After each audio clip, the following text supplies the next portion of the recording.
Ótimo ponto.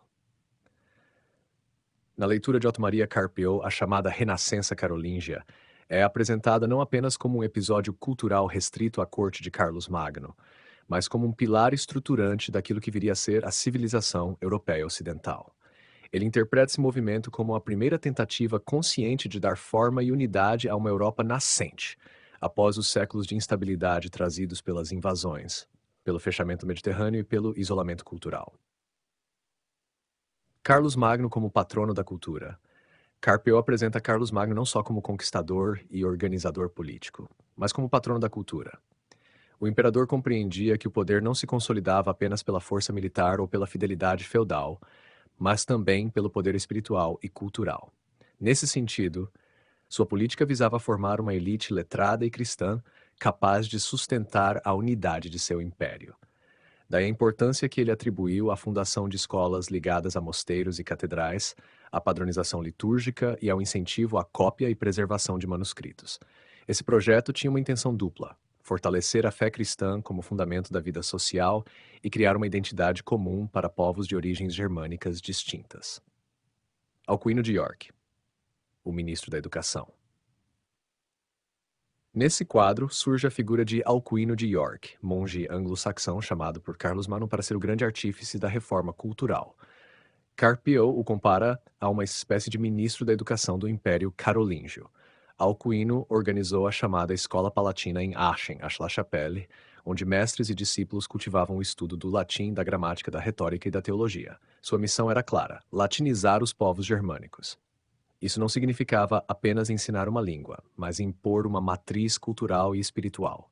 O latim funcionava como veículo da fé, da liturgia, da administração e da cultura clássica recuperada. Carpiot interpreta essa latinização como instrumento de dominação espiritual.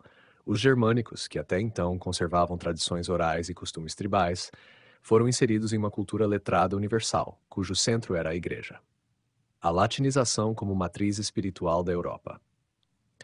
O resultado dessa política foi a criação de uma matriz incipiente da Europa ocidental. Os povos bárbaros foram integrados a uma tradição letrada, cristã e latina. O latim tornou-se língua da cultura e da igreja, unificando espiritualmente territórios que, do ponto de vista étnico e político, eram fragmentados. A tradição da antiguidade, especialmente a latina, foi parcialmente resgatada e transmitida, preparando o terreno para futuros renascimentos, como o do século XII e do século XV. Carpiot insiste que esse processo não foi apenas erudito, mas institucional. A Renascença Carolíngia criou escolas, bibliotecas e uma administração eclesiástica estruturada, que perduraram para além da morte de Carlos Magno. O imperador e Alcuino plantaram sementes que garantiram à Europa medieval um esqueleto cultural comum, ainda que frágil e sujeito a novos recuos. A síntese de Carpiot. Na visão de Carpiot, a Renascença Carolíngia foi o primeiro grande esforço de reconstrução cultural após o colapso da Antiguidade. Carlos Magno, como patrono, encarnou a ideia de que a política e a cultura deviam caminhar juntas. Alcuino representou o lado pedagógico e espiritual dessa obra, usando o latim como instrumento de dominação, mas também de unificação. Essa latinização foi fundamental para que a Europa, ainda fragmentada e em formação, pudesse ter um núcleo comum, tanto religioso quanto cultural.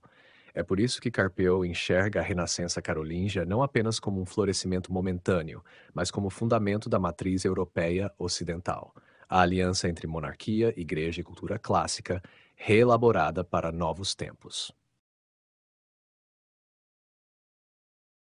Exatamente. Carpiel é muito cuidadoso ao qualificar a Renascença Carolíngia. Não a interpreta como uma revolução cultural comparável ao Renascimento do século XV, mas como um movimento limitado em profundidade, embora largo em extensão, capaz de lançar sementes que moldariam a Europa medieval.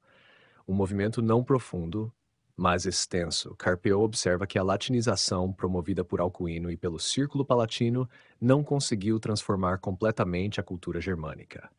Os povos germânicos conservaram grande parte de seus costumes, tradições orais e estruturas mentais ligadas ao heroísmo guerreiro e à vida tribal. A adesão ao latim e à cultura letrada foi, em muitos casos, restrita às elites clericais e cortesãs. Por isso, ele fala em um movimento extenso, mas não profundo. Difundiu-se por vastas áreas do Império de Carlos Magno, mas sem atingir de forma total as bases populares da cultura germânica. Ainda assim, foi decisivo porque construiu canais de transmissão da herança clássica e cristã, monges e mosteiros como agentes culturais. Nesse ponto, Carpeau volta a destacar o papel dos monges e mosteiros. Foram eles que, copiando manuscritos, preservaram textos da antiguidade e os transmitiram às gerações seguintes. O trabalho dos scriptoria monásticos garantiu a continuidade de autores como Virgílio, Cícero e Santo Agostinho, ao lado de obras bíblicas, patrísticas e litúrgicas. Não se tratava apenas de preservação passiva, mas também de produção cultural. Os monges escreveram crônicas, poesias religiosas, agiografias e tratados teológicos, adaptando a tradição clássica às necessidades da sociedade cristã. O exemplo de Eckehard e o Casus Sancti Galli Carpio menciona o monge Eckehard ligado ao mosteiro de São Galo como exemplo dessa nova cultura monástica. Sua obra, O Caso Sancti Galli, Os Acontecimentos de São Galo, é uma crônica que narra a história e a vida interna do convento. Esse tipo de texto mostra como a vida monacal se tornava objeto de registro histórico e literário, revelando um novo olhar. A história da igreja, dos santos e dos mosteiros era vista como a própria história da civilização. Essa perspectiva reforça a ideia de que a Idade Média nascente era clerical, tendo os monges como protagonistas da memória cultural. A conclusão de Carpio. Por fim, Carpio sublinha que o renascimento carolíngio não sobreviveu à morte de Carlos Magno. Seus sucessores não tiveram a mesma energia política nem a mesma visão cultural. O império logo se fragmentou, e a instabilidade das invasões dos séculos IX e X enfraqueceu as instituições criadas por Carlos. No entanto, apesar de não perdurar como um movimento orgânico, ele deixou uma base cultural. O latim como língua da igreja e da cultura erudita, os mosteiros como centros de preservação e difusão de textos, uma elite clerical que mantinha viva a herança clássica e cristã, um esqueleto intelectual que permitiu futuros renascimentos medievais, século XII e o Renascimento propriamente dito. Assim, para Carpio, a Renascença carolíngia deve ser entendida como um ensaio geral da Europa culta. Não foi profunda nem transformadora em todas as camadas da sociedade, mas foi extensa, sistemática e lançou a matriz espiritual e cultural do Ocidente. Perfeito. Esse ponto da análise de Carpio é muito rico porque mostra como a fundação da Europa não se deu apenas no plano político ou econômico, mas também, e talvez sobretudo, no plano simbólico e religioso. Ele vê em certos rituais e festas litúrgicas o sinal de uma transformação cultural profunda. A substituição progressiva das referências pagãs da antiguidade por novas tradições cristãs. A festa de Todos os Santos.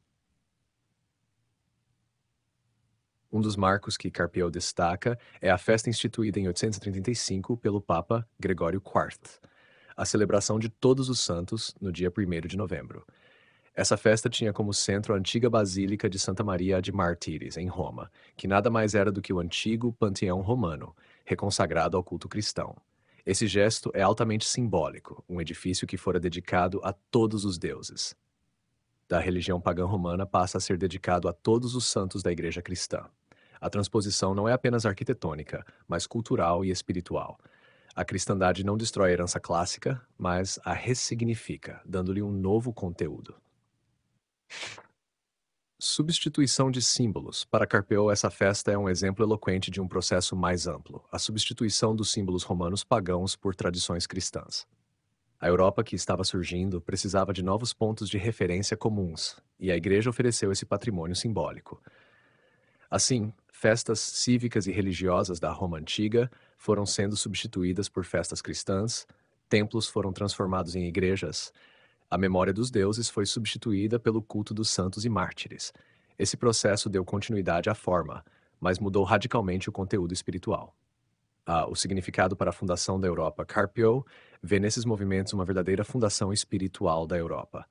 Ao consagrar o panteão a Maria e a todos os mártires, a Igreja cristianizou um dos mais importantes monumentos da Roma imperial, mostrando a vitória da fé cristã sobre o paganismo.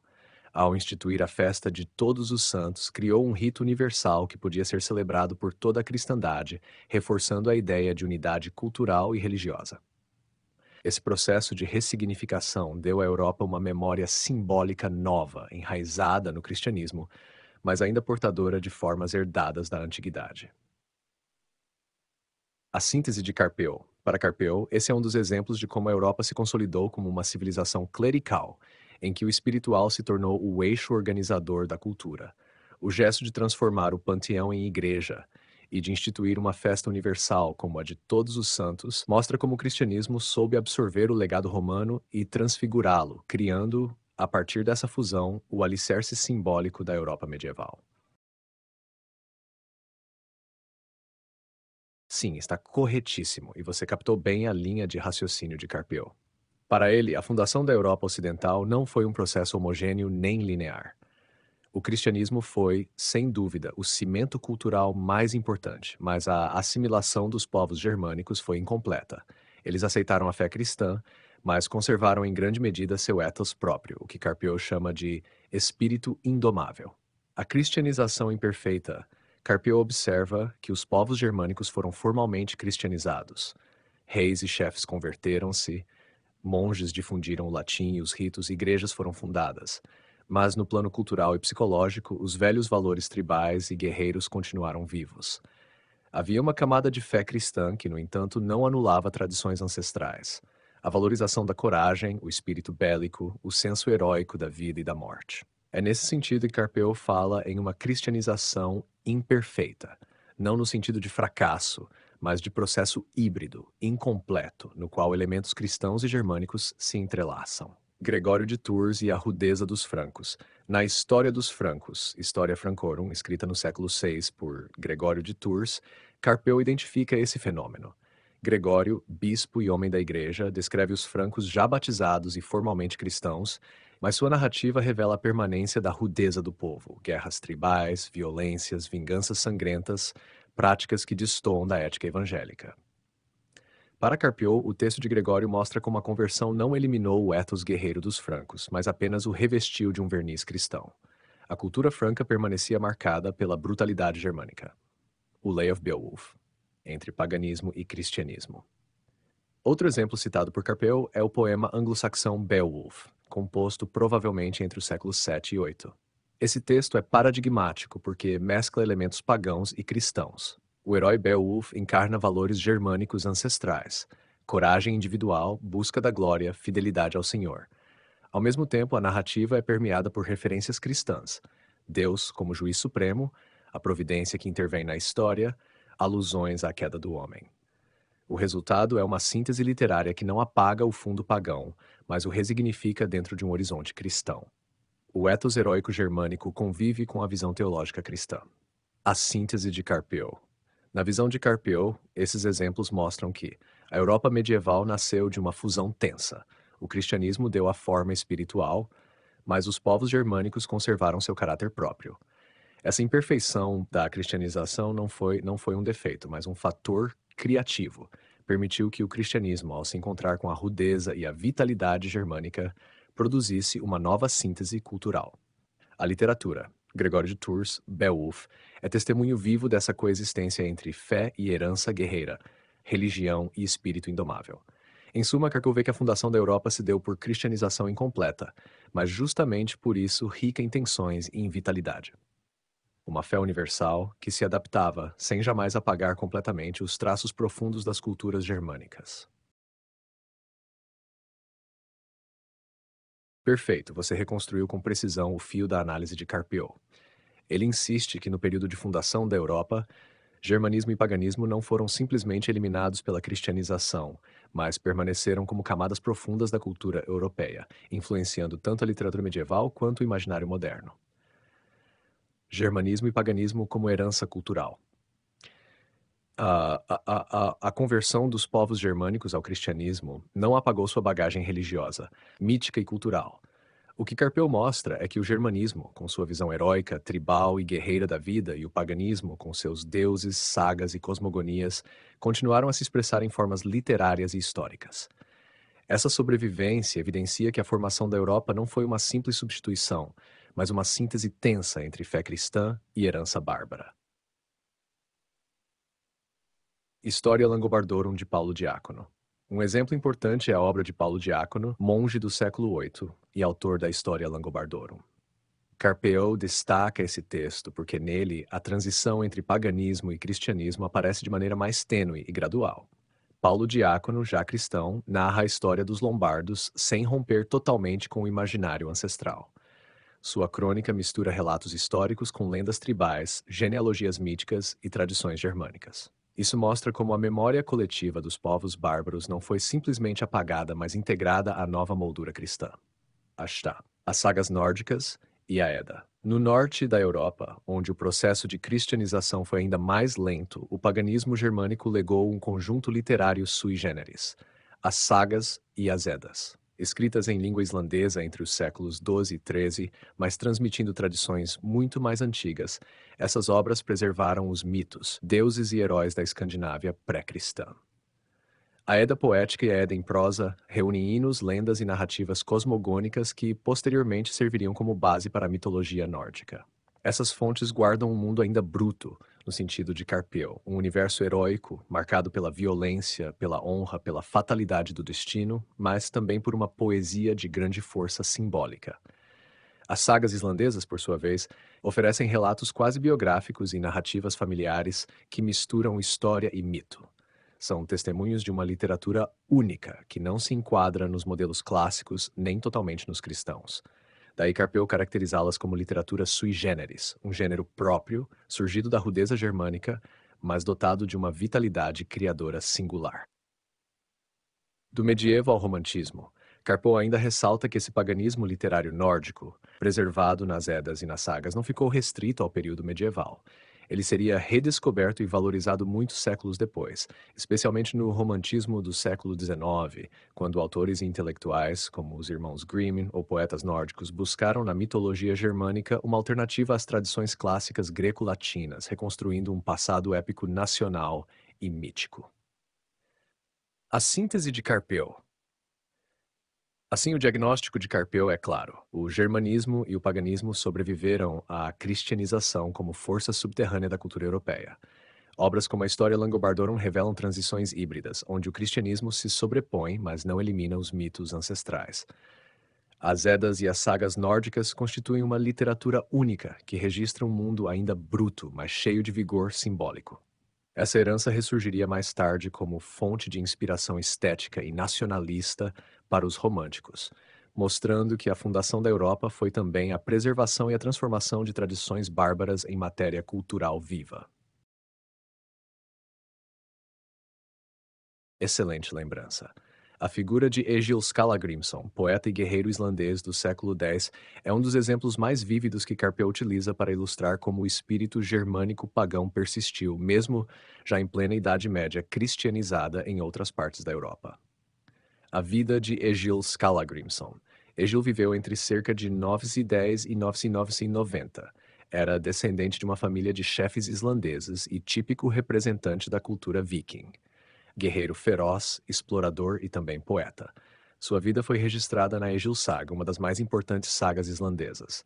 Essa obra narra suas batalhas, vinganças, viagens e, sobretudo, sua personalidade marcada pela violência, pelo orgulho e pela rudeza. Ao mesmo tempo, Egil era um poeta de talento extraordinário, autor de poemas em escáldico, um tipo de poesia complexa, cheia de metáforas e fórmulas fixas. Essa dualidade, brutal guerreiro e refinado poeta, expressa bem o que Carpeu chama de espírito indomável germânico, uma cultura em que a dureza da vida e da guerra convivia com uma profunda sensibilidade poética. Os versos finais, Carpeu menciona de modo especial os versos finais do poema de Egil, conhecidos como parte do sonho de velidade, Sonato Rec, compostos já no fim da vida do guerreiro. Nesse poema, Egil lamenta a morte de seus filhos, reflete sobre a fatalidade da vida e encara com altivez a chegada da morte. Os versos finais expressam uma aceitação heróica do destino. Não há consolo cristão, não há redenção celestial. Há sim uma resignação pagã diante do inevitável, mas feita com dignidade, orgulho e poesia. É a voz de um homem que sabe que sua vida de batalhas chega ao fim, mas que ainda exalta a coragem e a memória. Esse tom, que mistura lamento e altivez, é para Carpeu uma amostra do espírito bruto da tradição germânica, ainda intacto no século X. O significado para Carpeu. Ao trazer Egil, Carpeu quer mostrar que O paganismo germânico não desapareceu imediatamente com a cristianização. Em regiões como a Islândia, manteve-se vivo por séculos. A literatura nórdica é um documento único desse mundo pré-cristão, onde o homem encara a vida e a morte sem o consolo de uma escatologia cristã. Egil é exemplo de como a poesia nórdica dava forma literária à dureza da vida viking, criando uma literatura sui generis, brutal e sublime ao mesmo tempo. Conclusão. Na leitura de Carpeaux, Egil e seus poemas são testemunho de uma Europa plural em sua fundação. Enquanto no continente avançava a cristianização e a latinização, nas margens setentrionais florescia ainda uma literatura pagã, heróica, de tom trágico. Essa coexistência, fé cristã no sul, paganismo heróico no norte, foi parte do caldo cultural que daria à Europa medieval sua riqueza e diversidade. Ótima questão. Quando Carpeaux traz a história Danorum, História dos Dinamarqueses, escrita por Saxo Grammaticus no final do século XII, ele está justamente mostrando a continuidade de um processo que já havia diagnosticado em obras anteriores, a fusão entre o espírito germânico e a herança cristã romana, criando uma literatura medieval que não é mera repetição da antiguidade, mas uma síntese original. A obra e seu contexto. Saxo Grammaticus foi um clérigo dinamarquês, provavelmente ligado à corte real, que escreveu em latim uma vasta história dos dinamarqueses, reunindo lendas, genealogias, feitos guerreiros e tradições míticas nórdicas. Sua obra foi composta em um período em que o cristianismo já estava consolidado na Escandinávia, mas ainda muito próxima da memória pagã e das tradições orais germânicas. Para Carpeaux, a escolha da língua latina já indica esse duplo movimento. De um lado, a assimilação do modelo romano-cristão, com a escrita em latim e a forma da crônica. De outro, o conteúdo profundamente germânico, composto por sagas, mitos e relatos heróicos. O personagem Amleth. Dentro da história da Norum, um dos personagens mais célebres é Amleth, príncipe dinamarquês, cuja história serviu, séculos mais tarde, de inspiração para o Hamlet de Shakespeare. A trama envolve o assassinato do pai, a usurpação do trono pelo tio e a dissimulação de Hamlet, que finge loucura para sobreviver e vingar-se. Para Carpeaux, esse episódio arda a fusão de duas tradições. Do lado germânico nórdico, temos a saga de vingança, o ethos heróico, a fatalidade do destino e o jogo de astúcia que remete a antigas lendas vikings. Do lado cristão romano, a forma literária é organizada segundo o modelo latino de crônica, com uma intenção moralizante e política, integrando a narrativa bárbara em uma moldura que se pretende universal e erudita. A fusão cultural. O que Carpioco sublinha é que Saxo não está apenas registrando velhas lendas, mas reinterpretando-as dentro da cultura latina e cristã. Ele transforma tradições orais em literatura escrita, converte mitos bárbaros em narrativas com sentido moral, coloca o germanismo dentro da ordem intelectual do Ocidente latino. Essa fusão é, portanto, o sinal daquilo que Carpeaux chama de fundação da Europa, um espaço onde o germanismo não desaparece, mas é absorvido e reelaborado pela matriz latina cristã. A história da Norum é um testemunho perfeito desse processo, pois mantém a rudeza e o heroísmo das sagas, mas os enquadra no latim clerical e na perspectiva cristã de providência e ordem histórica. A síntese de Carpeaux. A obra de Saxo é latina na forma, germânica no conteúdo. Hamlet simboliza essa fusão, um herói bárbaro narrado por uma pena clerical. A literatura medieval não copia a antiguidade, mas cria uma tradição sui generis, nascida da tensão entre paganismo e cristianismo, entre germanismo e romanidade. Essa síntese é um dos pilares da identidade europeia ocidental. Exatamente. Essa parte da leitura de Carpeaux é central, porque mostra como ele articula a ideia de fundação da Europa a partir de um período de extrema instabilidade, no qual as antigas formas romanas não apenas se esvaziaram, mas foram radicalmente transformadas. O diagnóstico é que os séculos 9 e 10, com os novos invasores, vikings, magiares e sarracenos, não trouxeram continuidade romana, mas sim uma descontinuidade dramática que obrigou a Europa a se reinventar. A descontinuidade das instituições romanas, Carpeaux descreve que, após as segundas ondas de invasões, o que restava da estrutura institucional romana entrou em colapso. As cidades continuaram existindo, mas em geral apenas no nome. O espaço urbano, antes centro de administração e comércio, foi esvaziado. O Fórum Romano, emblema da vida cívica e política do mundo antigo, perdeu sua função pública e transformou-se em um mundo de fantasmas. Metáfora usada por Carpeaux para indicar que os monumentos estavam ali fisicamente presentes, mas privados de vida social e sentido original.